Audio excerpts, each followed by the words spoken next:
All right, we're into week 5 action coming up. Got trade targets, we got receipts, we got sit and start. Let's get it. Trading is the most fun part of the game, in my opinion. You get the nerves. You don't know if you're going to win or not. Who knows? But there is definitely an art to it, as I talked about last time. You don't try to win the trade. All you try to do is to make your team better. That's how you win the trade. You improve your roster. So we're at the tipping point of the season. You're 4-0, 3-1. You're doing great. You're 2-2. You're kind of in the middle. You're 1-3, 0-4. You desperately need a win. If you're 0-4, if you're 0-3, you have a 16% chance of making the playoffs. Man, if you start off 0-5, you have less than a 2% chance of making the playoffs. It's not good if you're 0-5. So some people are going to be desperate. Some people are in positions of strength, and some people in the middle. So that's how we're going to break it down. 3 tiers. Positions of strength, winning records, middle, 2-2, and then, man, you need to win. So let's start off with positions of strength. You have a winning record. You probably drafted well. What my strategy here, because this is about the sweet spot to offer a trade, because you get to kind of see data come out and everything, is I'm looking then to offer a 2-for-1. 2 B+ players for 1 A player, or 1 A+ player, or a 3-for-2. If your winning record, then usually your bench is doing okay as well, but you never know. Obviously, you got to take it by your team by team. And so here's what I'm thinking. Let's say you drafted really well. You listened to my advice in the preseason back on the old channel, and you drafted Deontay Johnson and Brian Robinson, and those are your wide receiver 3 and one of your bench players because you did awesome in this draft. Well, who could I get? You got to look at people who are 1-3, 0-4, and say, who could be available? So maybe I offer Deontay Johnson, who's been phenomenal. Maybe I offer Brian Robinson from Washington, who's been phenomenal. And maybe I try to get CeeDee Lamb. He's at the 11th best receiver. He's played well. 23 points last game against the Giants. But he hasn't played CeeDee Lamb level from last year where he was getting 20, 30 points a game at the end. Bad first game. Okay, second game. Good second game. Bad third game. Great fourth game. So these 2 games, if your top pick's getting 13 and 8 points, those could be losses. And then you could be like me last week and lose Rashee Rice. And this 23-point effort basically gets cut in half. So that owner might be 1-3, might be 0-4. And needing to change some things. You say, hey, look, Deontay Johnson's been killing it. Brian Robinson's been killing it. I will give you those 2 for your CeeDee Lamb. It will help you win this week and in the future, and it'll help me improve my roster. Win-win. So Lamb is the type of player, because in my opinion, if you're going to have a winning record and you're making a trade, you want to get the best player in the trade. If you get the best player, I feel like that's the win. You improve your roster and you got the best player overall. That's the winning the trade, in my opinion. Second player you could go for. You got to look at scheduling. So, for example, the great Tyreek Hill. He has done awful the last 3 weeks since Tua went out. What do I mean? Let me show you. He's coming in right now at wide receiver 26, only averaging 12 points per game. Not what you drafted. You had a great first week, 26.2, but then 6, 7, 8. Not what we're looking for. And as long as Tua is out, which it looks like until week 8, he is going to be someone who is not going to produce for you. Like, you have to start him. Who else? You draft him in the first round, a top 5 pick by most counts. You have to play him. So that's someone I'm looking for. Maybe the same thing. You offer, if you're 3-0, 4-1, and you can wait 4 weeks and your team is deep, you might be offering like Tyreek Hill, and maybe you offer Drake London and Brian Robinson, wide receiver 2 and an RB2 for that top guy. Because, and this again, if your team's good, week 4 means 4 more weeks of this. They can't make it 4 more weeks. So look for that. If you're 2-2, that means you probably, either your bench is not that deep, you got unlucky or lucky in your matchups. Like, I personally, luck's part of it. I feel like I got unlucky in my 2 losses in my DFW Liga because I got Brandon Aubrey in week 1, 60 yarders. Like, okay, I lose by 1. And then I lose because Rashee Rice gets knocked out and they decide to run that Geno Smith throws the ball to the 1-yard line, and then they run it in with Ken Walker III. Now, don't feel bad for me because no one does, and because that's part of the game. It's all just part of the game. So, but where does that leave me? This is where I'm looking for a like-for-like swap. So if I lost Rashee Rice, I'm clearly down at receiver, but maybe I have an extra running back. I have a Bucky Irving. Maybe I look for a Terry McLaurin, something like that, an RB2 for a wide receiver 2 type player, maybe someone with potential, upside for someone who seems to be playing better. So that'd be my thought. Now, obviously, with the news of Devontae Adams, maybe not Terry McLaurin. Maybe see where he's traded for first. All right, now let's say your season has gone poorly and you need to improve your roster. You're 1-3 or worse, you're 0-4. And now it's the time, I would say, to sell your superstar to try to get some people in who can help you win a couple in a row, because to get you back in position for the playoffs. So let's say you have one great player, and maybe you drafted Mark Andrews and Cooper Kupp, and you lost them both, and Rashee Rice. So now what do? Well, now I got to look to trade maybe my Garrett Wilson, maybe my Saquon, and look for teams that have depth, 4-0, 3-1. And see what the most you can get back. Let them know. Let them do a bidding war. You got maybe 2 or 3 teams at the top. Say, hey, text them all in a group chat. Hey, I'm going to look into sell Saquon for depth because I really need a wide receiver and a running back and maybe a third player. Give me your best offer. Try to start that bidding war so that way you can get the best offer possible. And whatever they send the first offer, counter it for more. Counter it for more. That's what I'm saying. All right, trade targets for this week. Who am I buying? Who am I selling? I'm going to start off with Garrett Wilson. As I told you on last one, I sent a text out at halftime of that game saying, hey, what's your price for Garrett Wilson? Looks like he's going to hold for another week. We'll see. I'm trying to buy Garrett Wilson. He's been shadowed by the top 4 corners. The offense has not really gotten rolling. Part of that might actually be an offensive coordinator problem. I'm still looking to buy if I can get him at the right price, especially with the Devontae Adams rumors. Maybe that price will get a little lower. So Garrett Wilson, maybe someone I'd buy. Offer a low-end wide receiver 2, maybe a running back, maybe do a 2-for-1, depending, like I said, on your record. The second one, I'm now looking to sell. So I'm going to sell Chuba Hubbard because this is his high.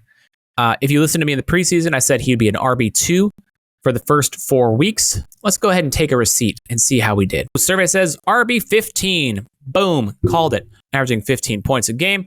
We don't know when Brooks is getting back. Until then, he's going to get some elite usage. You know, you kind of think in this range, a 6-7, week 5 through 7, 6 through 8.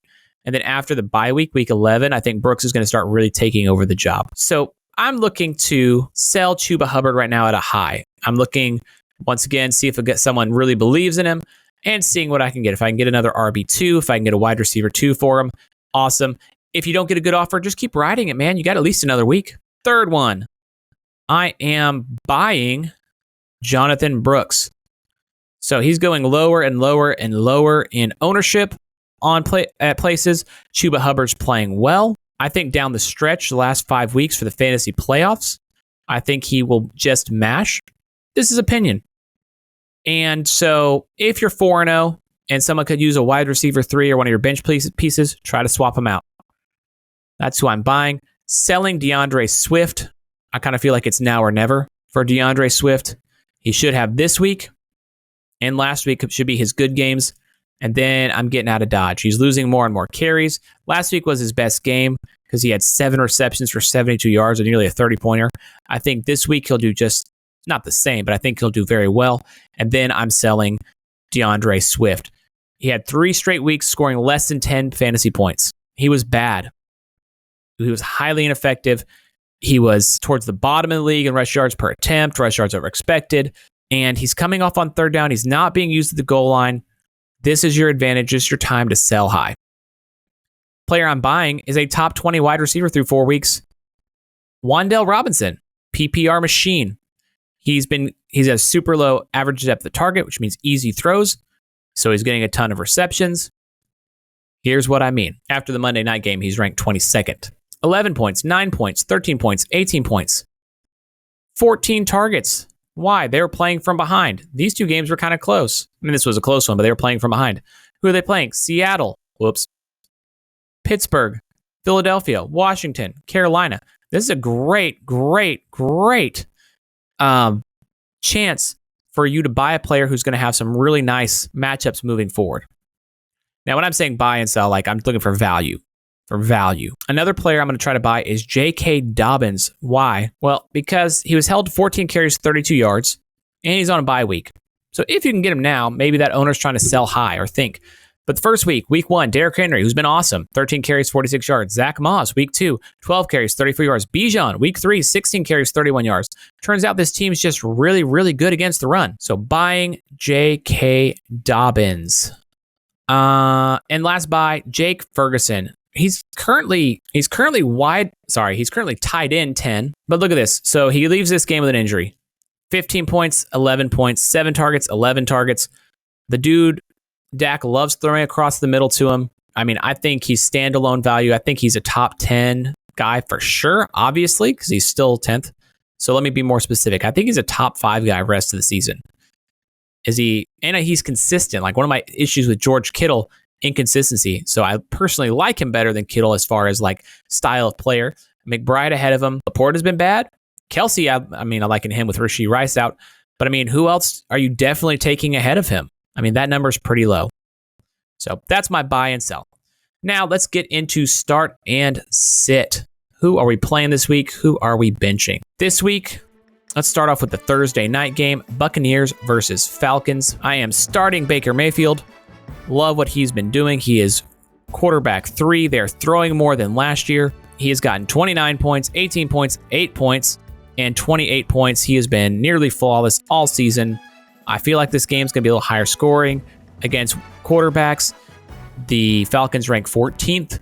So as far as him, we're starting Baker Mayfield. And this, by the way, when I say start sit, I'm not talking about obvious players. Like obviously you're starting Godwin. Obviously you're starting Mike Evans. I'm talking more like flex start sit.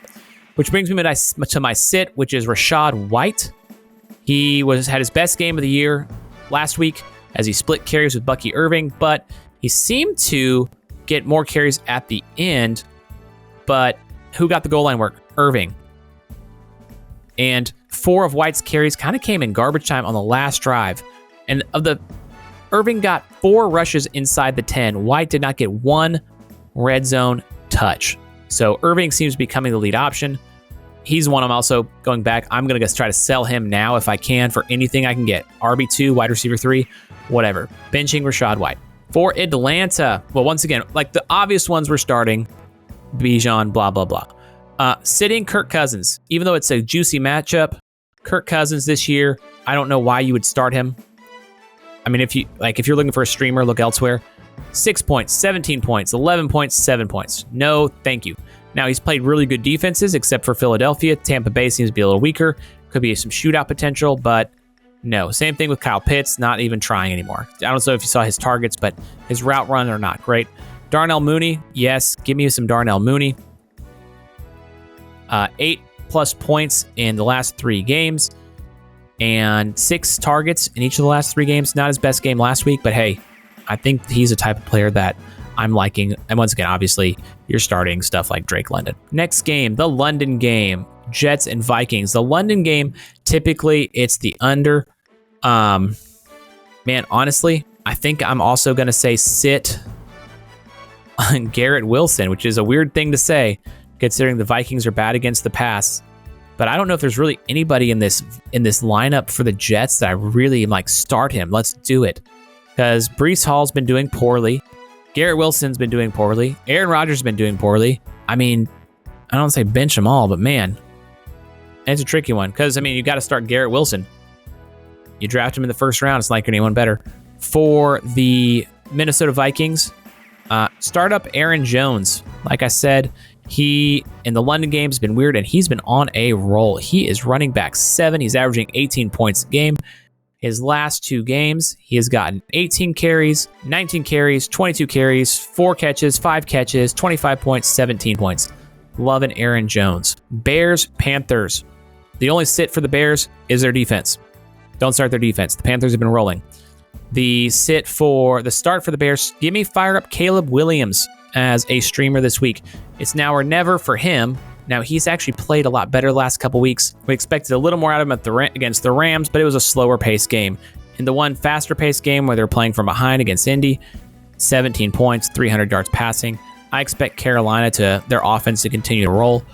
I expect Caleb Williams to have to pass in this game. I don't expect DeAndre should play well, but because the Carolina defense is bad. For the Panthers, just start everybody. Maybe bench, if I have to make a sit call, Xavier Legette. The cornerbacks for Chicago have been phenomenal all year. So maybe bench him, assuming Deontay Johnson plays. But still, you're starting all the main guys.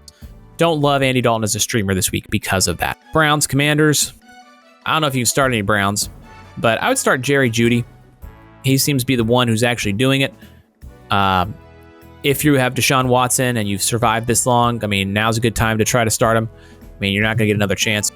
For the Commanders, man, fire them all up except for... No, that's it. Fire them all up. Let's go. McLaurin, Daniels, Robinson, heck, Eckler, heck, the kicker, heck, the defense. Just fire them all up. Zach Ertz, sure. Heck, throw in Luke McCaffrey. I don't know. Just start them all. Start them all.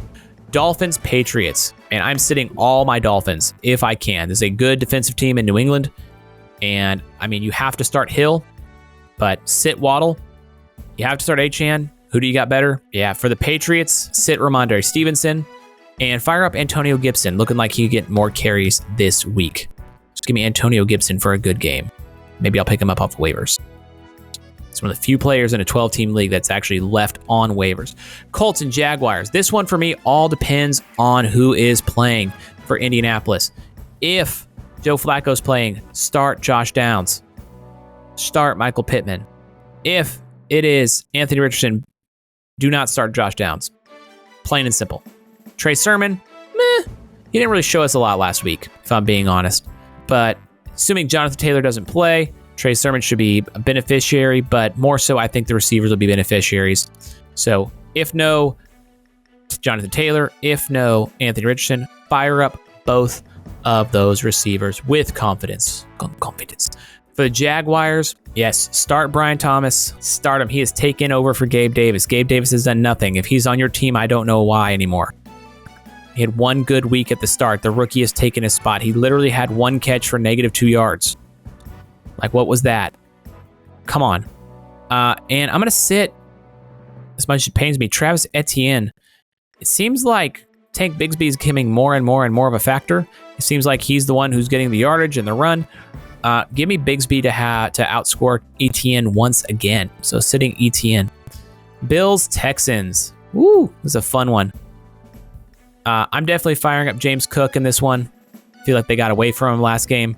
I know right now, currently, the Texans are 7th against the run as far as fantasy points, but give me James Cook to cook this one. Keon Coleman, I know the passing game should be better, man, but he's just been meh. Khalil Shakir, been loving him. He's been real solid, 10 points a game. Shouldn't have traded him for Bucky Irving after, but now that I lost Rashee Rice, like I said, in preseason, he's in that flex radar, high and wide receiver 2, and he's consistent. Fire him up in your lineup. For the Texans, who can you play? Joe Mixon, if he's healthy, throw him in there. If not, don't do Cam Akers. I mean, the pass defense for the Bills has been good, and so I am sitting CJ Stroud again. I was low on him in the preseason. He's currently quarterback 12, averaging 16 points a game. He did have a great game against Jacksonville, trailing, having to fire his way back in there, but this is a very balanced offense. Told you not to draft him. You shouldn't have drafted him. Why didn't you listen? But benching him this week if I can. Ravens, Bengals. Man, Ravens. I don't know how you start Mark Andrews at this point. So sit him. I just don't. He's not. I don't know. And for me, Derrick Henry and Justice Hill, fire those two guys up for sure. Obviously Derrick Henry. But Justice Hill has been playing really well, and he's kind of the secondary pass option as they've gone much more run heavy and dump off heavy. It's a short passing game. Man, Zay Flowers has disappeared. He started so well. His first 2 games, 11 points, 22 points. But his last 2 games, he's only gotten 6 targets as they've switched much more to a run-heavy offense, which is great if you are a not a Mark Andrews guy. It's great if you're a Derrick Henry guy like I am. Got him in my big league. Whew, bailed out on that one. The Bengals. Mr. Joe Bengals dance. Joey Burrow. He was one of my do not draft players because he always starts slow. Now, you've kind of gotten away with it a little bit, but even so, the Ravens are kind of more back of the pack against quarterbacks. I'm firing him up with confidence. Start Joey B. His first game was trash like it always is, but last 3 games, 17 points, 25 points, 16 points. Baltimore's defense is 25th against quarterbacks. Fire him up. Fire him up. Who am I benching this game? Don't play Chase Brown. Sit Chase Brown. He got hot last week. He got the goal line touches. He got the touchdowns. Not loving him this week. Don't do it. Don't you dare. Don't you stick that knife in your leg, Ricky Bobby. Raiders, Broncos. We are benching Jacoby Myers because I'm going to go ahead and assume I'm going to assume that Devontae Adams is not playing, which means Jacoby Myers will get the Pat Surtain treatment. So give me a sit on Jacoby Myers. Give me a start for Trey Tucker. He's led the team in targets the last 2 weeks. He's had 15 targets the last 2 weeks. He's had 2 touchdowns, and he's gotten 22 points and 15 points. Go ahead and start him. A little nervous until Devontae Adams gets ruled out on how much usage he can be, just because it's such a good defense. But maybe Gardner Minshew gives a vintage Minshew performance. For the Broncos, I'm sitting pretty much all of them. I mean, I guess Courtland Sutton if you have to. But none of the receivers I feel great about. None of the running backs I feel great about. None of the tight ends do I feel great about. And the quarterback at one point had 7 completions for -7 yards. So no thank you. Cardinals 49ers. Man, what's going on with Kyler? He plays really good in the first quarter, and then it all goes away. So let's take a look at this. So he was one of the guys I loved in the preseason. He was on my 5 guys to beat their ADP, but look at this. Last 4 games, Buffalo, 14 points. The Rams, 28 points. So there was a good game. Now we're talking. Detroit, 14 points. That's with 45 yards rushing, like a very nice rushing line. And then Washington, only 142 yards and only 1 carry. So now he's playing a really legit defense in the 49ers. And yeah, give me the sit for him. No, thank you. James Conner, obvious start for me. A little lower on the projections, but the 49ers haven't been as good against the run. Obviously because they've been behind a lot, but also because, just because. Giants, Seahawks, Wan'Dale Robinson, fire him up. But bench Devin Singletary. He's been good, but not great. The last week against the Cowboys, he got the touchdown against Cleveland. If he doesn't get the touchdown, just not loving it. They've been pretty good against running backs, so no thank you. Packers, Rams, fire up all your Packers receivers. Wicks, fire up Reed, fire up Love. Just fire them all up. For the Rams, give me Jordan Whittington to be the wide receiver 1 for the Rams. Fire him up.